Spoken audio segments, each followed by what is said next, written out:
Annyeonghaseyo everyone! So, annyeong yorobun. So, tayo po ay may vlog ulit. So, magtuturo tayo ngayon ng Korean basic expressions. So pasimplihin po natin na magagamit nyo sa pang-araw-araw.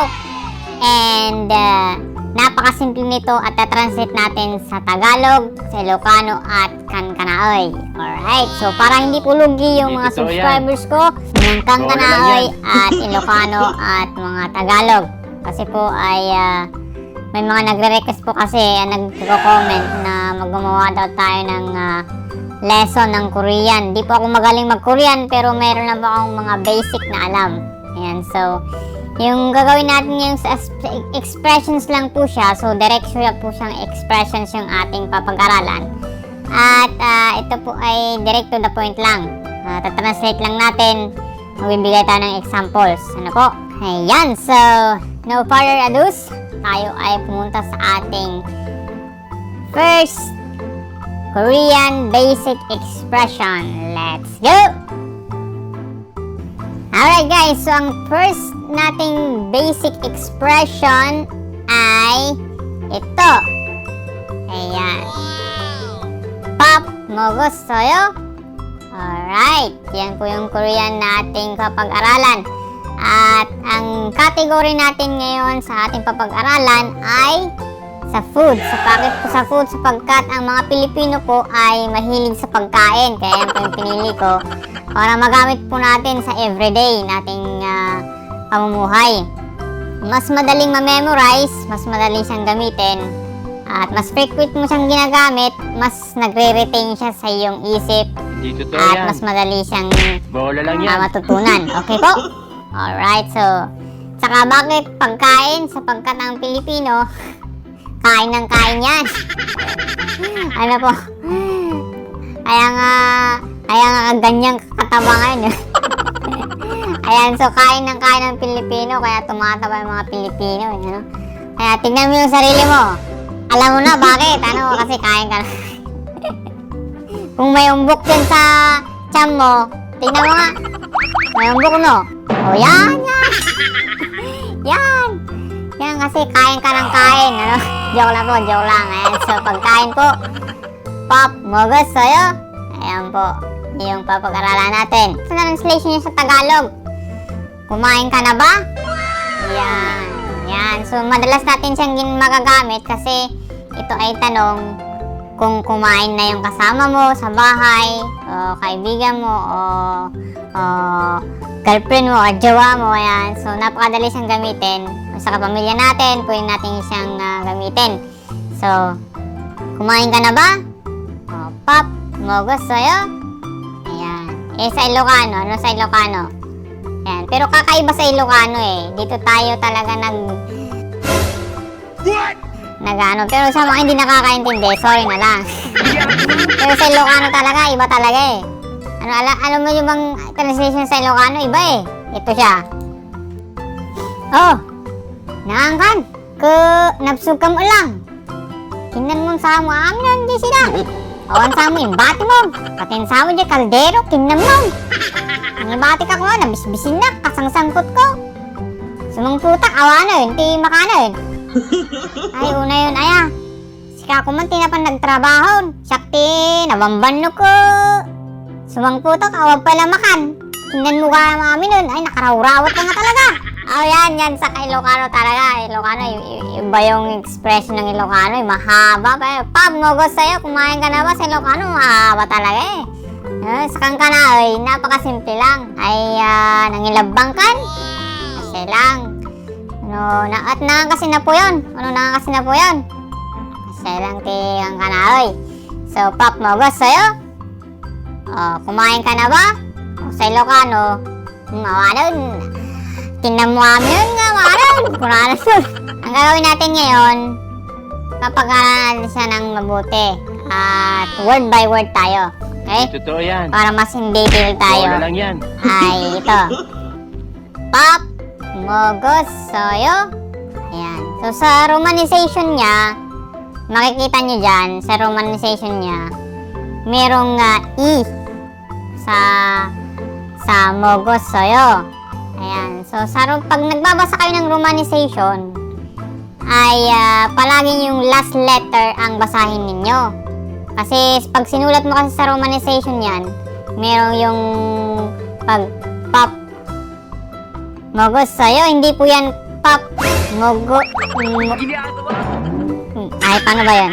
Yan, kasi sa romanization, hindi yan yun sa mga bago at walang alam sa basic ng pagbabasa ng romanization, baka basahin nyo ganito.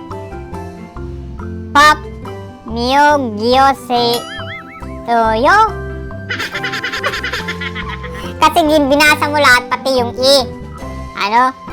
Pop, myo, gyo, seyo. Ang pangit, di ba? Pero yan? Pop, mogos, soyo. Pop, mogos, soyo. Ganyan siya. Tanggalin niyo yung first na letter, yung pinaka-last letter ang basahin nyo para maging fluent siya. Yun talagang basa nun. So, pop, mogos, soyo. Ganun lang siya. Pop, mogos, soyo. Lagyan mo ng intonation ng konti sa dulo para halatang question mark. Ayan, na nagtatanong ka. Ganun yun. Ano ba yung pop? Ano ba yung pop? Yun ay, ibig sabihin niya sa English, meal.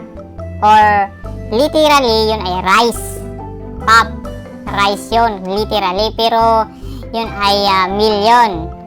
Yung mogos sa'yo naman, yun ay verb na nanggagaling sa root word na mukta, na ibig sabihin to eat.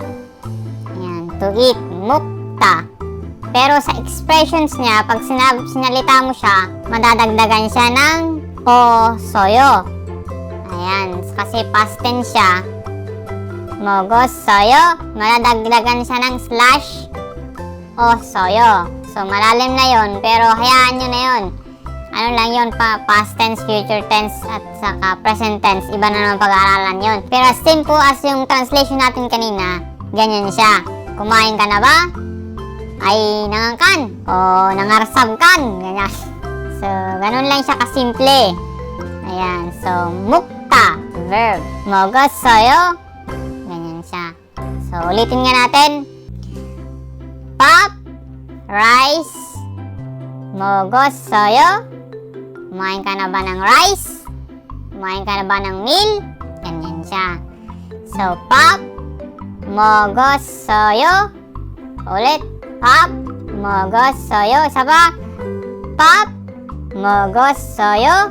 Ayan. So, yan siya guys. So, napakadali lang. So, kunting background din lang sa mga Koreans. Sinasabi nila, dun sa mga pinag-aaralan ko dati sa Pilipinas, sa self-study ko sa Pilipinas dati, ay parang mga Koreans pag nagsalita sila shortcut, at kahit yung sentence nila pabalik-baliktad, yung words nila, nagkakaintindihan sila kasi para silang batang magsalita daw na direct to the point. Parang yung sentence natin, pop, mogos, soyo. Pop, rice, kumain ka ng rice. Yan, so parang bata ba na pag sinabi niya, pag gutom siya, yun, kain. Inom. Ako, inom. Ganon siya. Ganon sila magsalita, kaya dire-diretso na parang cut. Wala siyang dinudugtong-dugtong na is or at or ganyan. Okay, so anong next expression natin? Ayan, so pag tinanong mo siya, kumain ka na ba? Anong sasagot niya? Oo, kumain na ako. Ano naman sa Korean yun? Sa Korean yun naman, ne, 먹었어요. Ne, 먹었어요. Oo, kumain na ako. Yan ang translation niya sa Tagalog. Sa Ilocano, ano translation na? Iba sa Ilocano, ganito siya. Ayun nanganakon ayo. Pangin mo din nilutong. Oo, sana kaslaalam makasarway di kinang ko. Grabe. Kaslaan ko pa yung maibuson di. Inapoy ko ta. Sabali mo tilasa na Jenny Lutong. Oh, siyang na. No, met ko, why di nubus ko? Na? Ang kanungan na imas ko. Jimmy sa kaldero ngay na po'y tinubos mo. Amo pa inubos ko na. Sobra ka mo ten, aya. Aon lagaro imbate mo, hanga na imas. Ay, apo. Ayan, sa kangkanay naman. Aw, nanganak ko na. Aw, nanganak ko. Kasi lang si kangkanay, napakasimple. So, yun yung ano natin. So, ne, mogos sa'yo. O, napakasimple lang siya. Ne, mogos sa'yo. Ne, mogos sa'yo. Ne, mogos sa'yo. Ano lang siya pag sasagot ka na. Ne is yes. Ayan. Yung ne ay yes yon sa translation sa English. And mogos sa'yo, napag-aralan din na natin, verb siya na to eat. So, past tense lang siya kasi nalagyan siya ng osoyo. Pero yung pinaka-verb niya, root word niya ay mukta, to eat. So, pag naka-memorize kayo ng maraming vocabularies ng verb, tapos lagyan lang yung object, mga subject, ganyan, napakadali lang siya. Napakadali, ha? Pero mas madali nyo siyang maintindihan kung marami kayong vocabularies na verbs at konting subjects or noun, ganyan. So, mas madali na lang. So, verb, mukta. Okay. To eat. Tapos, ne, yes. Yes. Yes. Yes, I ate. Kumain na ako. Ganun siya. So, ne, mogos sa'yo. Ganun siya. Ne, mogos sa'yo. So, kukumplituhin natin yung nabubulo na naman ako eh. Kukumplituhin natin yung conversation. Ganito siya. Pop, mogos sa'yo? Pop, mogos sa'yo?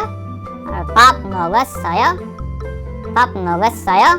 Ayan. So, pag medyo naging fluent ka, medyo bilis-bilisan mo lang ng konti. Pero huwag masyadong mabilis kasi hindi nyo maiintindihan. Kaya yung tamang bilis lang na may pronounce mo siya. Or pop, mogos sa'yo? Ne, mogos sa'yo. Ayan siya. Pag question mark, lagyan mo na siyang konting intonation sa huli na pangat. Para ma-recognize siya na question mark or ganun siya. Pop, mogos sa'yo? Pop, mogos sa'yo? Pop, mogos sa'yo? Pag informal siya, pag sa kaibigan mo lang, or sa mga kakilala mo, pop, mogos so? Ganyan siya. Pop, mogos so? Tanggalin mo lang yung yo doon sa last kasi informal yon. Ay, kasi formal yon. Pero kapag gagawin mo siyang parang informal, ay ganito lang siya. Pop, mogos so? Pop, mogos so? sorry guys. Yan, so, pop, mogos so? Ne, mogos so? Mogos so? Mogos so? Ganun sila dito. May silang pag close friend nila, limit na lang ginagamit yun. Mogos so? Ne, mogos so? Mogos so? So, yung formal na magagamit mo generally, pop, mogos soyo. Ayan, formal yun. Ano sa Korean yung formal? Chundinmal. Chundinmal. Hindi ko alam kung tama yung pronounce ko, pero parang gano'n. Chundinmal. Chundinmal yun, formal. Ano yung informal naman? Panmal. Chundinmal. Panmal. Okay?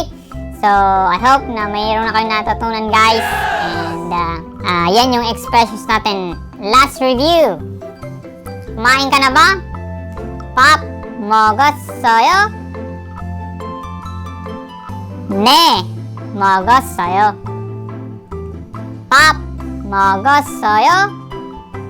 Ne, mogos soyo. Nakuha nyo, guys? Ayan. Alright, so yan yung ating video for today, guys. And sana hope na natutunan nyo yung expressions na yun. Basic Korean expressions category food. At magamit ninyo, ma-practice ninyo yan sa bahay nyo, sa mga kaibigan nyo, at sa mga jowa ng jowa nyo. Ay, delikado. Delikado yun. Ayan, sa mga kaibigan nyo, ayan. So, ayan po ang video natin for today, guys. And sa mga hindi pa nakapag-subscribe at bago sa ating channel, please like and subscribe our channel Kaanyong TV. Ayan, and follow our Facebook page, Kaanyong TV rin.